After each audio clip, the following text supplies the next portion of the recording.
Mr. Mega Man fan, this is Genesis Does, and what you're looking at is my collection of Sega Genesis games that are complete in box but do not come in a plastic clamshell.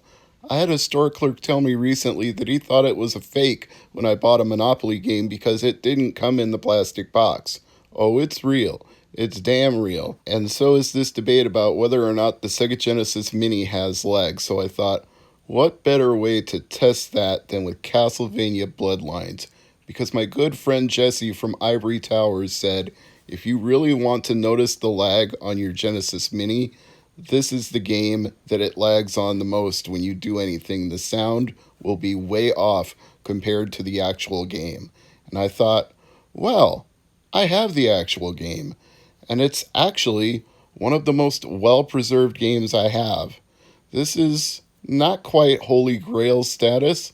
It's not like you can't find this game loose or complete, but to have it with 88% of the shrink wrap still intact, and the previous owner had only opened it enough just to get the game out of the box, that's unusual to say the least.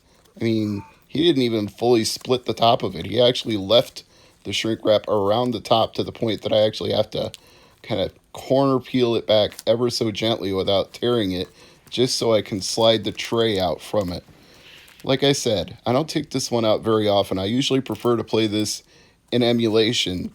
And the God's honest truth is, with the Genesis Mini making it immediately available in such a ready-to-access format without me having to go to all this trouble, I probably would defer to playing it on the Genesis Mini, lag or no lag. But just for Genesis Does, just for all of my 1,000 plus subscribers, I'm taking it out of the box today, and I'm going to do a head-to-head test comparing Castlevania Bloodlines, the cartridge, to Castlevania Bloodlines, the Genesis Mini version. What a beautiful cartridge. I mean, you would think this was actually brand new, that I had just broken the shrink wrap today. I don't think I've even ever taken the manual out of there. I just don't want to. But of course, to do this head-to-head comparison, we need a Genesis Mini. And the last one that I got in the mail that was all busted up, I got another one, as you saw from the previous video. I got a replacement, and this one is 98% immaculate. There's one corner of the box that's not perfect, but it is so much better than the last one that I got. I can't even complain because it's not torn anywhere. It's not split open anywhere. It's just one corner has a tiny little dent in it, and by comparison, I can live with that, especially since they sent it in a padded envelope again. I still don't understand why Amazon would ship a console or a mini console or anything over $50 in value in a padded freaking envelope. Use a box. Use some bubble pack. Use bubble wrap. Use styrofoam peanuts. I don't care. The peanuts won't bother me. I know they drive Lazy Gamer Review Clint crazy, but I could live with peanuts rather than getting something that comes busted up because it's sent in a flimsy padded envelope that nothing electronic and valuable has any business being in. Send me a book in a padded envelope. Send me a DVD in a padded envelope. Send me a loose cartridge in a padded envelope. Not an entire freaking console. But here is the aforementioned console, the Genesis Mini. And this time, I'll actually be able to take the little top off the flap, the little seal that they put on the flap, because this time I'm actually keeping the darn thing. But let's get everything else out. I think that's everything. I think that's all the cords. And the manual, I really won't need that. I pretty much know what I'm doing because I've already opened one of these before. So stick all the inserts back in there as well. And then let's get this thing out of its plastic sleeve and peel off that little bit of seal on the cartridge flap. I mean, did Genesis actually have that when you got them brand new? I've never opened a new Genesis. Every Genesis I ever had was used. As you can see, the cartridge flap actually works, even though you can't put a cartridge in there because there would be nothing to read it. But that's still cute. And since I've been waiting a long time to do this, I'm also going to use my Retrobit 6-button Sega Genesis USB controller that was actually designed to work with the Genesis Mini and I believe even comes as a pack-in with the Japanese version. Yeah, we got two 3-button controllers in the United States. They got two 6-button controllers. But oh well, it's time. Castlevania Bloodlines, the cartridge, versus Castlevania Bloodlines on the Mini. One of these things is not like the other. One of these things just doesn't belong. But they both belong in my collection. So it's time to do the test and find out which one is the best. So here we have Castlevania Bloodlines in my analog Mega SG. And the Genesis Mini is all hooked up and ready to go. But that light's awfully bright. Let me turn it off. That's a little better. Now it won't reflect off the screen so much. For the purposes of this test, HDMI 1 is going to be the analog Mega SG, and HDMI 2 is going to be the Genesis Mini. As you can see, Castlevania Bloodlines is booting up on the analog Mega SG, and one thing I noticed between the two versions, which you'll hear yourself in just a second, is that the Mini Genesis is actually natively a little bit louder. But then again, that could just be the way my analog Mega SG is set up. I could probably go into the settings and boost up some of the different options, treble, bass, square waves, and all those kind of things. So it may just be my own settings, or it may just be that the people who designed the Genesis Mini, the M2 people, decided to make it louder naturally because they figure that people remember playing it loud. Even though it's not a Game Boy, they played it loud. So here I'm setting up the Genesis Mini for the first time, for the second time.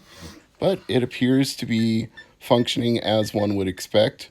Default languages there are available. And the main menu features that familiar sounding Sega Genesis music that has like little hints of all the different classic games in it. If I didn't say it the first time around, I definitely will say it now. This just feels right. The Genesis Mini setup, the way that it executes, the way that it feels, the menu, the sound, the layout, it just feels right. It's like the Super Nintendo Mini and the NES Classic. They're both just something that feels right when you use them. There's a lot to be said for that, especially compared to the PlayStation Mini, which just feels wrong in so many ways, and you have to hack it to basically have a playable version of what you want. So here we go, back to input 1, and we are back on the analog Mega SG now. I'm going to try to play each one similarly, although I can't play each one perfectly. I can't do the same inputs because this is not tool assisted. So I'm going to give it my best effort here and see if I can duplicate my play on two different copies of the game running on two different things at the same time. This is kind of ambitious, I must admit.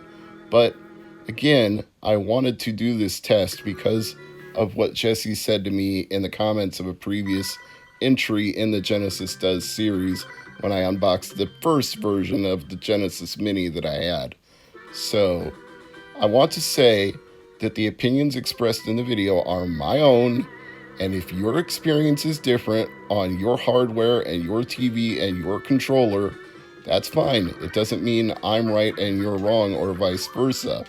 There are so many things that could introduce lag into a setup that I cannot guarantee anybody's experience is going to be the same. What I can say to you right now as I play it on the Genesis Mini is that, well, I kind of feel like maybe there's just a little bit of lag. I mean, okay, it's not like my inputs are lagging. I don't feel it that way. I feel like I'm getting one-to-one button input to action on the screen. But it kind of seems like maybe the sound is ever so slightly behind. I mean, it's like so nitpicky, and I'm definitely in the category of it doesn't matter. I wouldn't care. This wouldn't hurt me playing it in the long run, but I kind of feel like maybe there's like just a microsecond of difference, which is probably that X number of frames that people talk about. But I'm going to switch back now and see if I can play it to the exact same point on the cartridge and see how the experience compares. So here we are playing it on the Analog Mega SG, and you can tell because it doesn't have those Genesis mini frame borders around it. And I think I've got this blown up to 5 times, or almost to, fill the screen, but not stretched out, because obviously I'm preserving the aspect ratio, so you can tell it that way too. It's not stretched all the way out to make everything fat. So there's just solid black on either side. And playing it on the Analog Mega SG feels like playing it on my original Genesis, with the volume control and the headphone jack in the front and the expansion port on the side. This feels one-to-one the same as playing it on a real Genesis, and given it's a field programmable gate array, it should mimic all the internals of an original Sega Genesis to the point of like 99% compatibility.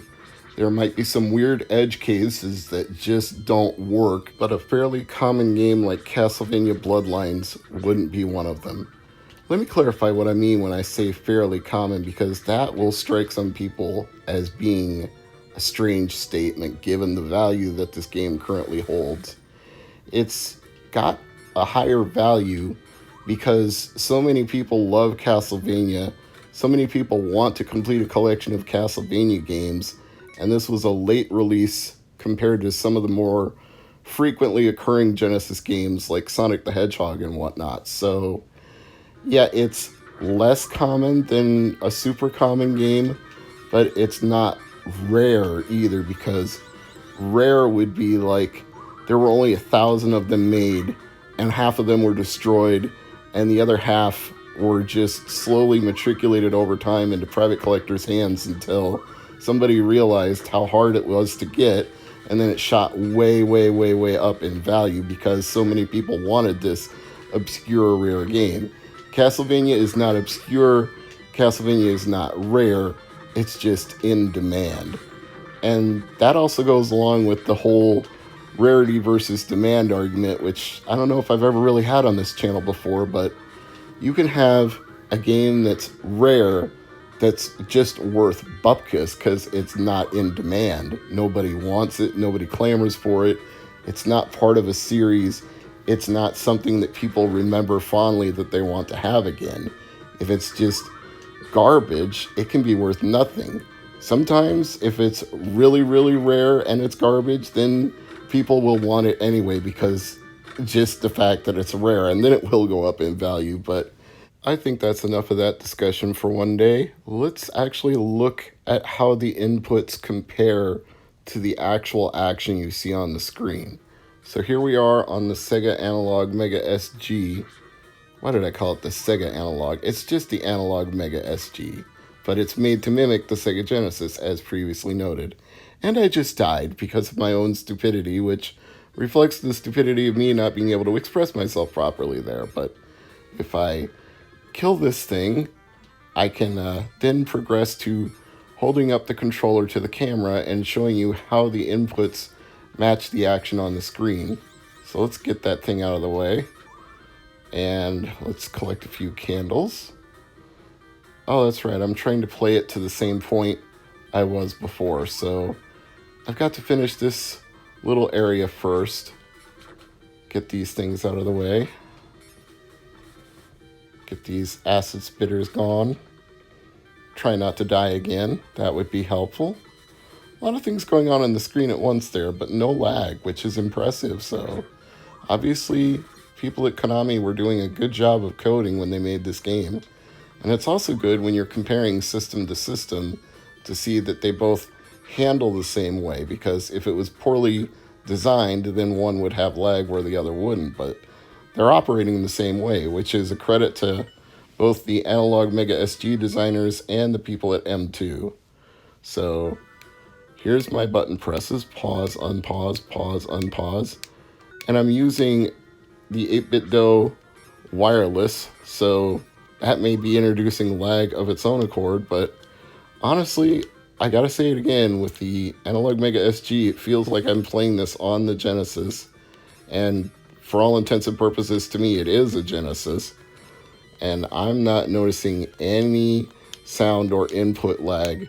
Somebody could take a camera and do a strobe light thing and measure how many frames per second it is if they slowed the footage way the hell down. But this is my own personal test. This is not a professional video analysis test. This is just me doing my thing. And when I look at my footage and review it and narrate it for all of you, I feel like I notice ever so slightly the sound lags a little bit. And it makes me feel like my input is lagging, but I don't think it is. You can see my button presses here. They seem to be one-to-one to what I'm doing on the screen. But I feel like it's I swear to God, it's so microscopic that if I wasn't playing these head-to-head with each other, I wouldn't even notice it the least a little bit. I can only notice it because I'm doing a direct comparison between the Analog Mega and the Genesis Mini. But if you gave somebody this thing and they hadn't played Castlevania Bloodlines in over 20 years and they sat down and played it, having never done anything else, I don't think they would notice the difference. And I think they would also be pretty happy that you can save your game and come back to it later, which is what I just did there. So, quite frankly, the advantages outweigh the deficits. If a tiny little iota of sound lag is going to be something that drives you up a wall, then maybe the Genesis Mini is just not a product for you. However, if you like the convenience of 42 games with native HDMI output and save states and even region variation differences, like if you switch the language to Japan, you get the Japanese versions of the games, which are actually sometimes easier than the American counterparts, Contra being a huge example of that, then honestly, it's for a hardcore gamer, this is right up your alley. The Genesis Mini is 100% the way to go. I'm not saying you shouldn't own the original cartridge if you're a collector. I'm not saying you shouldn't play it on a Genesis or an Analog Mega SG like I'm doing right here. I feel like this isn't definitive enough, and I want to be definitive. Okay, what I'm trying to say here is this. The Genesis Mini is damn good. Really damn good. I like this thing a lot. I like the Genesis Mini a whole hell of a lot. I love my Analog Mega SG. It's probably my favorite thing in my entire Genesis collection. But second only to that, the Genesis Mini is actually worth every penny of $80. And I don't say that lightly because, I mean, man, that is a bitter pill to swallow to pay that much for a retro mini nostalgia-based. In some cases, people would even consider it like a shelf display item. Like, this is the kind of thing you like put on a shelf and say, isn't that cute? It's a little replica of the thing I had as a kid. But it's actually functional. It's more than just a toy. It's not a shell with nothing in it. It's a real working video game playing device. So I think if you love Genesis games and you're nostalgic for them, it's great. And even if you have all of these games already, it's still great for the convenience factor. But in terms of collecting, you're obviously not going to beat having an actual cartridge like I'm playing right here. But I'm Mr. MegaManFan. These are my thoughts on the debate. You can watch the footage and decide for yourself, but I think it's just fine.